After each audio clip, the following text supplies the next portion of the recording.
दर्पण news.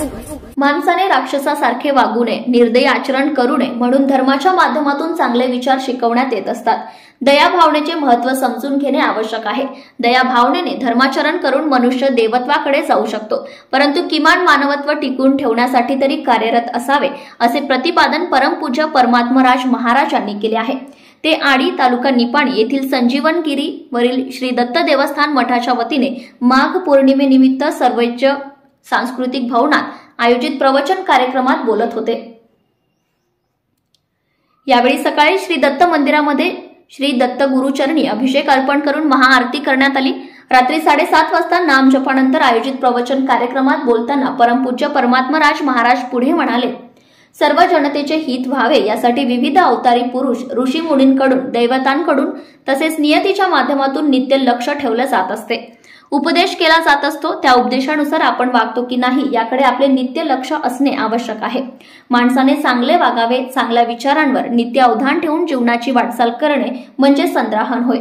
वौषडी ऋषींनी आपल्या 2 मुलांना परिसरात फिरून अनुभवातून शिकण्यास सांगितले। फिरायला गेले असताना एकाने भुकेल्या माणसाला आपली शिदोरी देऊन पुण्य कार्य केले, तर दुसऱ्याने दरीत कोसळेल अशा स्थितीत निद्रेत असलेल्या आपल्या जखमी शत्रूचा जीव वाचवून त्याला आपली शिदोरी देऊन त्याचे प्राण वाचवले आणि यातून त्याने विशेष पुण्य मिळवले। आपत्कालीन परिस्थितीत शत्रू राष्ट्रालाही मदत केली जात असते। औषधे, अन्नदान यांसारखी मदत भूकंप, अवर्षण इत्यादी आपत्ती काळांमध्ये केली जात असते। हे पुण्याचे कार्य आहे। या गोष्टी धर्ममूल्य संस्काराच्या आचरणामुळे घडत असतात। जे लोक धर्म मर्यादा बाळगत नाहीत, मान, धन इत्यादी वाममार्गाने किंवा अनिष्ट मार्गाने मिळवण्याचा प्रयत्न करीत असतात, तशांना नियतीकडून थोपवण्यात येत असते। धन, सत्ता, मान यामुळे बेभान होऊन बेशुद्धीत जे असतात त्यांना शुद्धीवर आणण्यासाठी नित्य अवधान ठेवले जात असते। माणसाला झोपेची आवश्यकता आहे, परंतु अज्ञानाची झोप ही वाईट आहे। नाना योनींमधून अज्ञान निद्रेमुळे प्रवास चालू असतो, त्यांना उठवणे महत्त्वाचे आहे। झोपेतून जागे होणे हे विशिष्ट हार्मोनमुळे असल्याचे तज्ज्ञांनी शोधले आहे। मात्र अज्ञानरूपी झोपेतून जागे होण्यासाठी आध्यात्मिक ज्ञान हेच संप्रेरक रूपी औषध आहे, हे समजून घेणे आवश्यक आहे।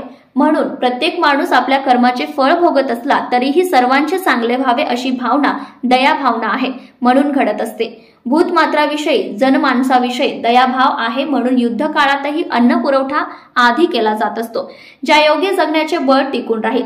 अशासाठी दया भावना, सेवा भावना इत्यादींविषयीचे धर्मशिक्षण दिले जात असते।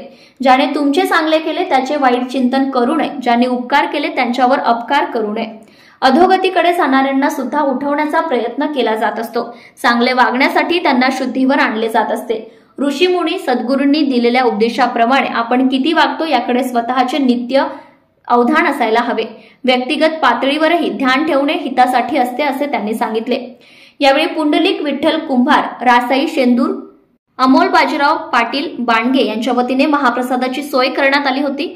ऑल इंडिया रेडिओ दिल्ली यांच्याकडून ए ग्रेड नामांकन मिळाल्याबद्दल शाहीर धोंडीराम मगदूम यांचा, तसेच कोल्हापूर जिल्हा महिला बालविकास अधिकारीपदी नियुक्त झाल्याबद्दल सुहास वाईंगडे बेलवळे यांचा, लाखनी जिल्हा भंडारा येथून आलेले विशाल निसाळ यांचा, तसेच गोवा मेडिकल कॉलेजचे प्राध्यापक उदय एन कुडाळकर, सेवानिवृत्त शिक्षण अधिकारी प्रदीप शिंदे धुळे यांचा, राज्यस्तरीय पुरस्कार प्राप्त झाल्याबद्दल ॲडव्होकेट विठ्ठल कोळेकर यांचा, पांडुरंग वगैरे शाहूवाडी तसेच अनेक हॉस्पिटलचे देणगीदार, गुरुवार अन्नदानचे देणगीदार व मान्यवरांचा परमपूज्य परमात्मराज महाराज व देवीदास महाराज यांचे शाल, श्रीफळ देऊन सत्कार करण्यात आला। बेळगाव, कोल्हापूर, सांगली, सातारा, पुणे, मुंबई, सिंधुदुर्ग, रत्नागिरी, संभाजीनगर, नाशिक, नागपूर, बीड, लातूर आणि सोलापूर इत्यादी जिल्ह्यांसह कर्नाटक, महाराष्ट्र आणि गोवा आदी राज्यांतील हजारो भाविकांनी प्रवचन व महाप्रसादाचा लाभ घेतला।